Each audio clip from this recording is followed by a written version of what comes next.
Baik, bismillahirrohmanirrohim. Assalamualaikum warahmatullahi wabarakatuh. Halo anak-anak semua, bagaimana kabarnya hari ini? Semoga kalian sehat walafiat ya.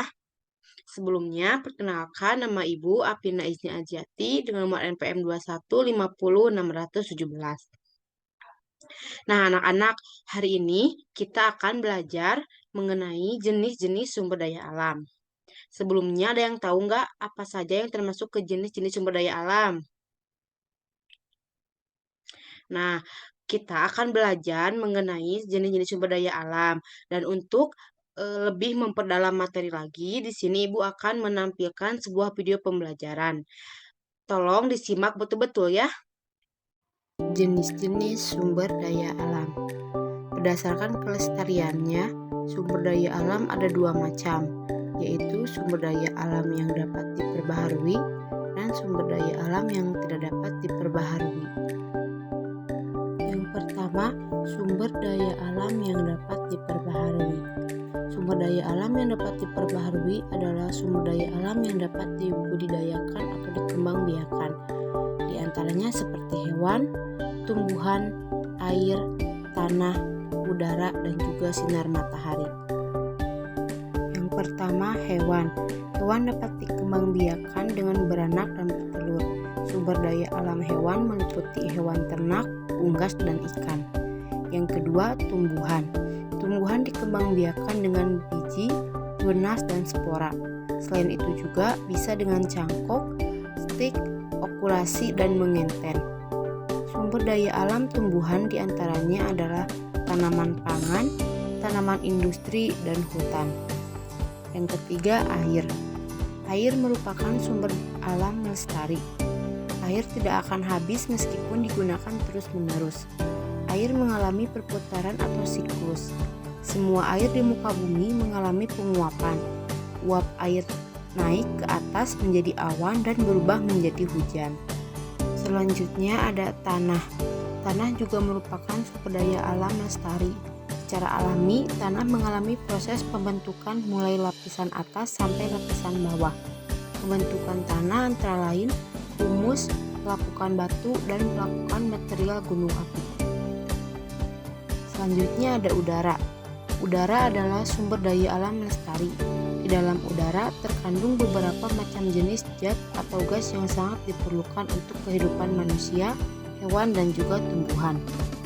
Manusia dan hewan bernapas mengambil oksigen dan mengeluarkan karbon dioksida ke udara.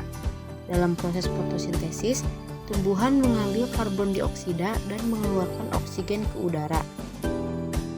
Peristiwa ini berlangsung terus-menerus dan membentuk siklus udara. Dan yang terakhir, sinar matahari. Matahari merupakan sumber daya alam lestari. Sinar matahari menjadi sumber tenaga bagi makhluk hidup di bumi. Yang kedua, sumber daya alam yang tidak dapat diperbaharui. Sumber daya alam yang tidak dapat diperbaharui adalah kekayaan alam yang akan habis setelah dipakai. Sebagian besar sumber daya alam yang tidak dapat diperbaharui berupa barang tambang. Barang tambang terdiri atas barang tambang sumber energi, barang tambang logam, dan barang tambang industri. Yang pertama, barang tambang sumber energi yang terdiri dari minyak bumi, gas alam, dan juga batu bara. Yang kedua, barang tambang logam. Di antaranya adalah tembaga, bauksit, besi, timah, emas, perak, nikel, dan bagan. Dan yang terakhir, barang tambang industri. Barang tambang industri antara lain kapur dan asbes. Kapur adalah barang tambang yang terjadi dari pelapukan binatang karang. Sedangkan asbes adalah barang tambang yang berbentuk serat dan tahan panas. Itulah materi mengenai jenis. Nah, bagaimana videonya dapat dimengerti bukan?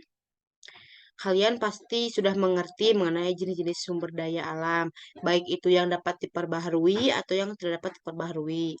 Nah, sekarang Ibu akan memberikan tugas yang kalian harus kerjakan di rumah untuk dikumpulkan di pertemuan minggu selanjutnya. Kalian harus mencari jenis-jenis sumber daya alam yang dapat diperbaharui dan jenis-jenis sumber daya alam yang tidak dapat perbaharui yang kalian ketahui. Minggu depan kita bertemu lagi dan tugas itu akan Ibu periksa.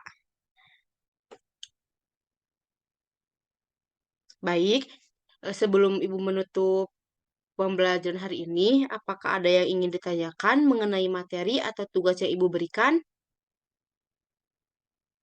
Baik, kalau tidak, pembelajaran hari ini dicukupkan. Mohon kurang lebihnya mohon maaf. Wabillahi taufiq wal hidayah. Wassalamualaikum warahmatullahi wabarakatuh.